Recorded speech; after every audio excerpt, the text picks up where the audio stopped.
How many of you have been so overwhelmed with an obstacle that it made your stomach drop? How many of you have known that as soon as you encountered this obstacle that you would be transformed? Throughout the course of my adolescence, I spent approximately 2.5 years away from my family, bouncing around from different addiction treatment centers in southern Utah and also in northern Utah. As humans, we are all designed to embrace challenge. We are all designed to endure challenge, to become the vision that we have for ourselves. I chose this topic because as people, we will all face challenges in all different walks of life, and it is in our nature to accept that challenge and move forward. Just as a plant or a tree will accept a challenge and will have to grow around the challenge or, adjust their growth stage because of that challenge, right? And today I will share with you the 2 ways that I really got through that issue and why we all need to accept it. To get through issues in life, we have to embrace them and be vulnerable with the people around us to fix those issues and become the people that we want to be. And that this process will never stop until the day that we pass away on this earth, but that that process is always going to be. As long as we want to engage it, we can do it.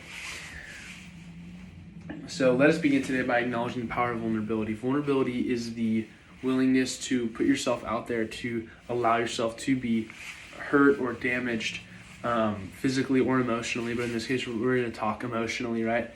And obviously in an addiction boys treatment center, right, that was one of the realizations that I had was I need to be open and honest to be able to change myself.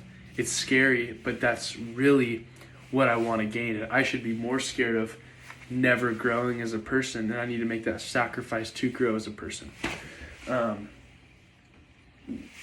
This event was so important because really, when it came down to it, it saved my life. Being at this school and being woken up in the middle of the night because I was such in an addicted state when I was 16. I'm now 19, but when I was 16, I was such in an alcoholic and addicted state that I would not have changed myself because I was scared. I was just, when it came down to it, I was scared, right? And so I woke up middle of the night with 2 guys in my room. My parents signed my, their parental rights over to this treatment center, and these people came to take me there, and legally I was obliged to deal with that, right? And to follow what they say. So they handcuffed me. I go to the car, drive 7 hours to southern Utah, and that was in the event that saved my life, right? I needed to be there. I needed to work on these insecurities and these issues, and if I did not go to this school, I would have changed. And the most important realization I had at this school was that in order to have a meaningful life, I need to assume the responsibility of that life. I need to assume responsibility over my own growth, my own insecurities, and working on them. The principles that I learned at this school still affect me every single day. I need it every single day.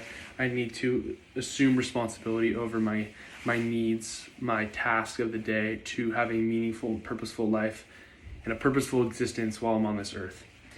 From being rescued by the fire department to now being able to rescue people in the ocean because I work as an ocean lifeguard, I've really seen both sides of the table in life. And without this process, without assuming the responsibility, I would not have been able to engage this process and change my life. So thank you guys, and I hope you enjoyed this.